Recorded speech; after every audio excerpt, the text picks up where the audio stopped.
People. Que pasa, suck, say what they do. Welcome to Crime Time News, where the difference is in the meds. Call it news with a buzz. It seems as if the 2-foot hyena, they're on the prowl once again. They are robbing places of business, mama and papa shop, bars in some sorts of bush country area. And in this case, there's a video that is circulating over social media, and it shows about 4 or 5 young men in hoodie running into a bar establishment with a couple of patrons and bartender. Them running at the people in place, and them act like some sorts of top robber. You know the stereotypical approach. Man face screw up like the real bad boy.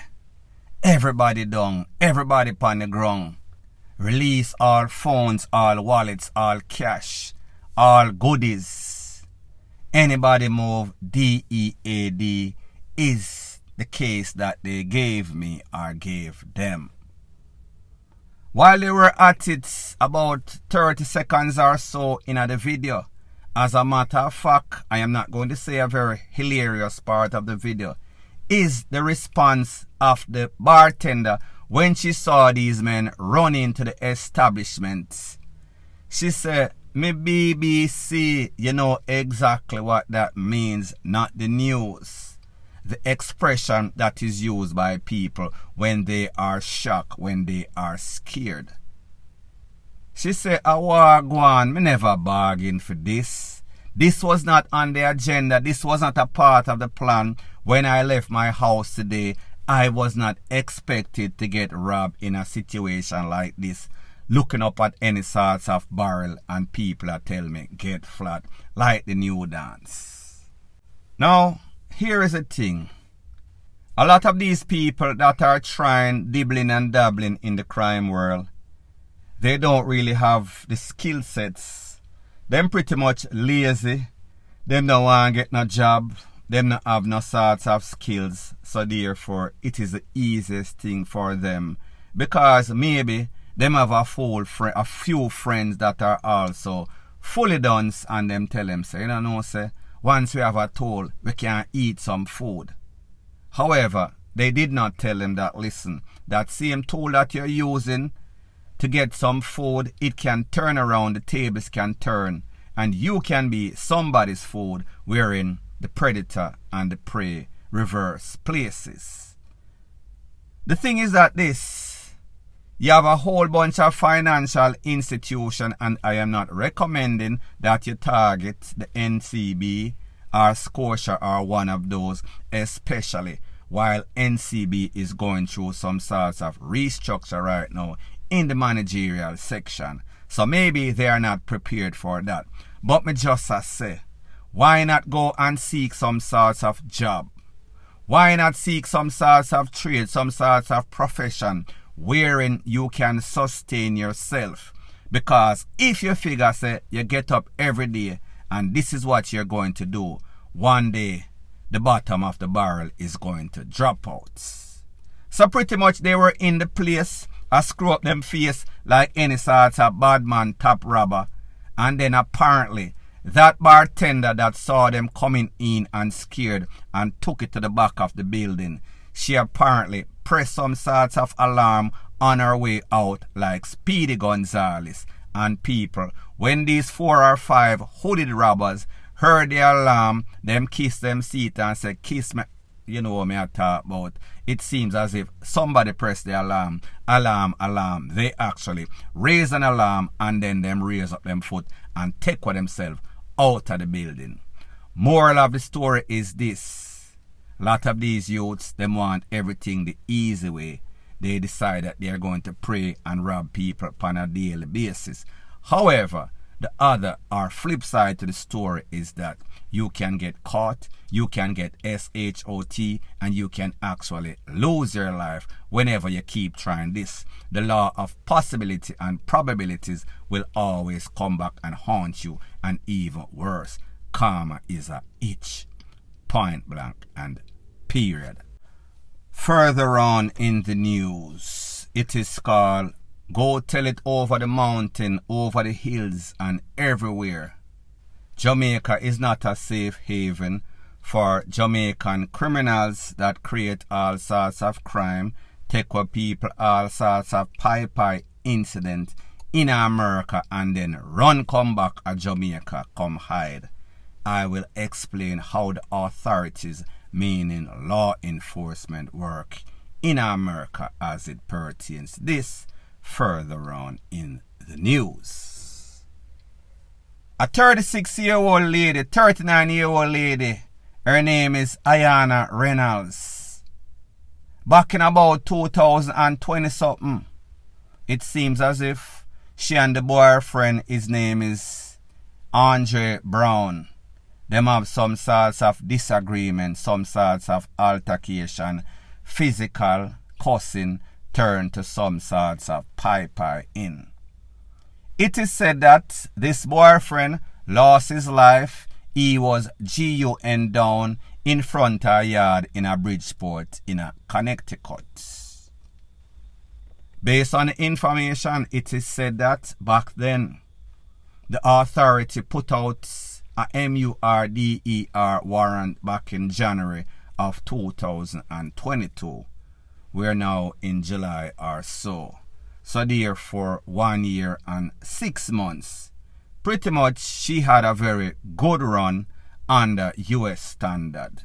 Usually when you are wanted, you do not last that long on the road. This is America. This is not Jamrock. Two different kettle of fishes. It seems as if she left, she made a couple of rounds, and then she ended up in a Jamaica. The people doing their investigation, due diligence, them get some information. They don't know, say, it seems like Ayana hide down at Jamaica. They knew exactly where she was, contacted the local authority, meaning fugitive, gang task force, MOCA, lottery, all sorts of task force.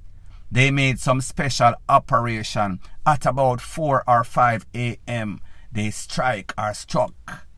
Go in our yard, find her, take her out, they in a bed with her next man. Credit to her, they said that she did not put up any sorts of resistance during the arrest like berries.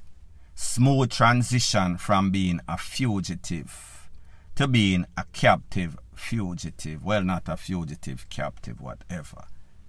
So therefore, the task forces in Jamaica, under the monitorship of the U.S.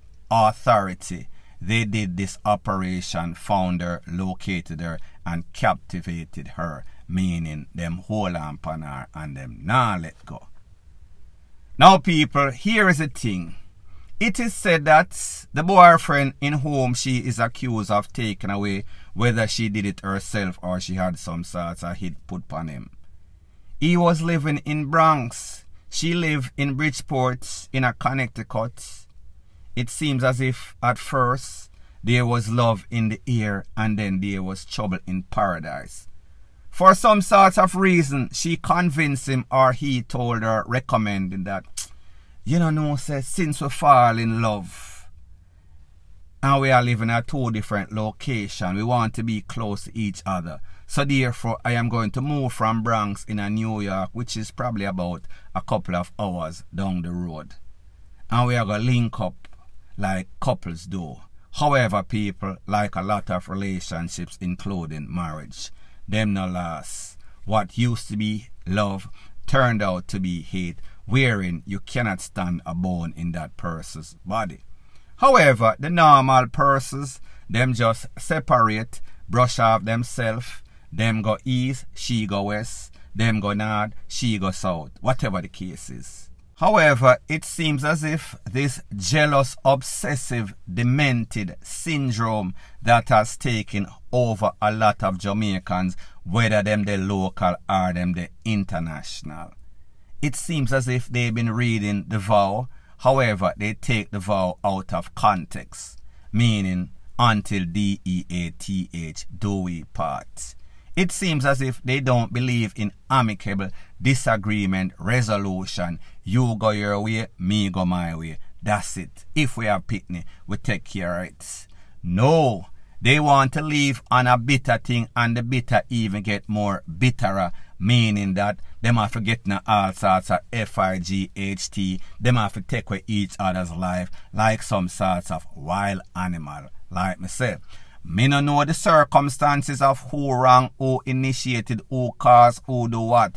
However, under the law and rules in any nation, including Jamaica and America, even if somebody cross you and then you decide that you want to X and cross them out of life, it is called MURDER, unless you can prove that you were defending yourself.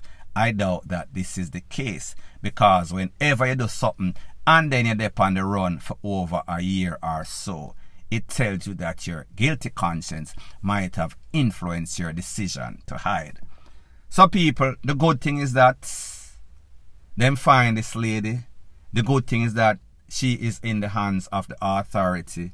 The good thing is that the Jamaican government or the popo at the station or lockup where she's at know say them can't take any sorts of money, because the big brothers over so America, they are watching. They have a vested interest in this case, so therefore no sorts of shaky thing can go on. She is waiting extradition, and you know that more than likely it does not make any sense for her to fight it. More than likely that family can get the justice that they deserve, whatever that is.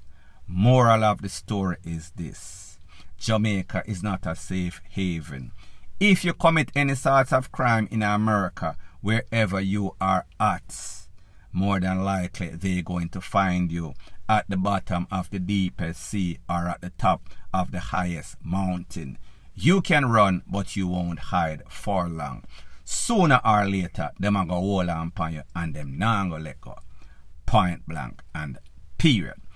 Further on in the news, we know that the Sumfest is presently in a Montego Bay, and we know that there was dancehall nights, and we know that you cannot expect nothing from a hog but some sorts of grunts.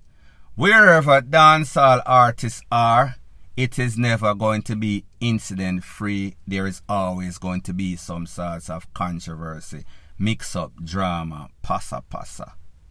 It is said that one dancehall artist known as Baker, he was performing during his set. Apparently, he was using a couple of colorful language, meaning under this, under that, suck out this, may BC, DC, whatever, AC. He was warned a couple of times by the relevant authority, meaning the popo. However, he did not cease and desist. He decides, alright, he's a gangster artist, this, me can't say anything when I want to say. He would learn the hard way. The popo them took him off the set 2 minutes before his set was complete, and they detained him. One incident. It is also said very popular artist Sing J Valiant, he was also arrested. Me not really know the details, but people, you understand. Whenever you go to places like this and you have a whole bunch of entourage, yes men, that cannot act normal or good, them coming like chink. Whenever chinks the crowd, that is when they want to act up.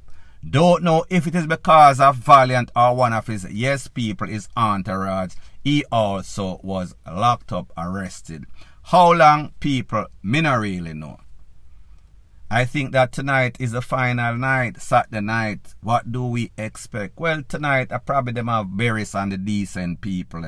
However, people, the good thing is that nobody lost their life. The good thing is that me not hear so nobody get SHOT up. So therefore, in terms of dancehall nights, it was pretty much relatively calm. What do you think? Were you there? Did you enjoy it? Let me know in the comment section. So anyways, people, thanks once again for checking out my video. If you appreciate videos like these, please show your appreciation by liking, commenting, sharing and subscribing to my channel. That is how YouTube promotes videos like these to like-minded, sensible persons like yourself.